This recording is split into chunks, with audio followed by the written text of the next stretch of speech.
નમસ્કાર, આપ જોઈ રહ્યા છો રફતાર ન્યૂઝ બુલેટિન. રફતાર ન્યૂઝ બુલેટિનમાં આપનું હાર્દિક સ્વાગત છે. જોઈએ આજના મહત્વના સમાચાર. પંચમહાલના શહેરા તાલુકાના ડોકવા ગામેથી જયમાં આશાપુરા યુવક મંડળ સંઘ અંબાજી પગપાળા જવા થયો રવાના. બોલ મારી અંબે જય જય અંબેના જયઘોષ સાથે રસ્તા ઉપર ભક્તિમય વાતાવરણ સર્જાયું. તો આવો જોઈએ એક રિપોર્ટ. પંચમહાલ જિલ્લાના શહેરા તાલુકાના ડોકવા ગામ ખાતે જયમાં આશાપુરા યુવક મંડળ પગપાળા સંઘ 18મા વર્ષમાં મંગલ પ્રવેશ સાથે પરંપરા મુજબ આ વખતે મોટી સંખ્યામાં માઈ ભક્તો અંબાજી પગપાળા જવા માટે નીકળ્યા હતા.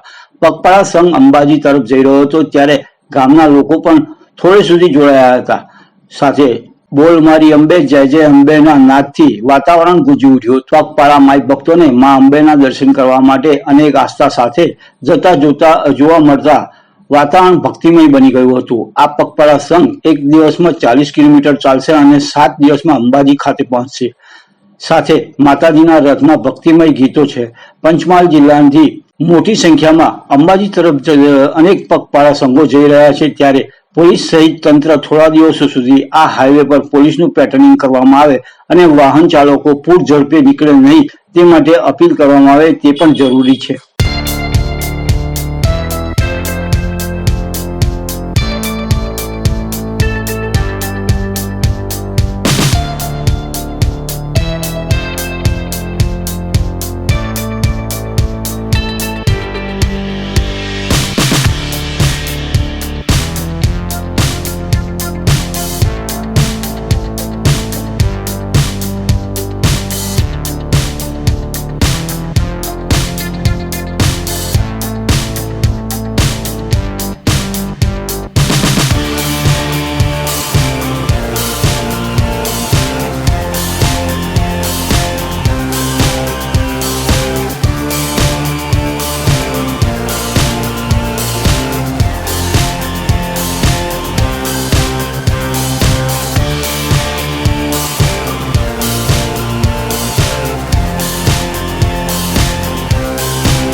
ડોકવા ગામથી આશાપુરા યુવક મંડળ દ્વારા અમે 100 થી 150 માણસ માં અંબાજીને ધામ જઈએ છીએ અને વાતે ગાતે અમે માં અંબાના ધામ જઈએ છીએ અને રસ્તામાં કોઈ થાક થકાન લાગતો નથી ને 7 દિવસની અંદર માં અંબાના દર્શન કરીએ છીએ. અમે કેટલા લગભગ 15 થી 20 વર્ષથી પગપાળા જઈએ છીએ અને 100 થી 150 માણસ અમે અંબાજીના ધામ જઈએ છીએ ને પૂરો આખું ગામ સાથ સહકારથી અમે માં અંબાના ધામમાં 7 દિવસની અંદર પહોંચીએ છીએ.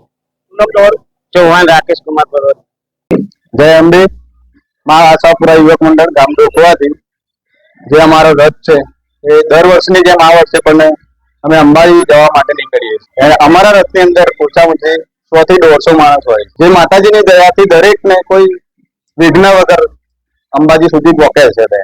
5 થી 7 દિવસ લાગે છે જતા ચાલતા અને માતાજીની મહેર હોય છે એમાં કોઈને કોઈ નુકસાન આજ સુધી આવ્યું નથી. વર્ષોથી જાય છે બધા અને એમ કેમ પાછા આવે. જયારે સરકાર શ્રીને એક નમ્ર વિનંતી છે તો થોડું વન વે કરી દે તો સારું રહે. કેમ કે કોઈ બી માઈ ભક્તને કોઈ આજે અકસ્માત બહુ થાય છે તો થોડી રાહત રહે અને ચાલવામાં બી માઈ ભક્તોને સરળતા રહે એવી અમારી પ્રાર્થના છે.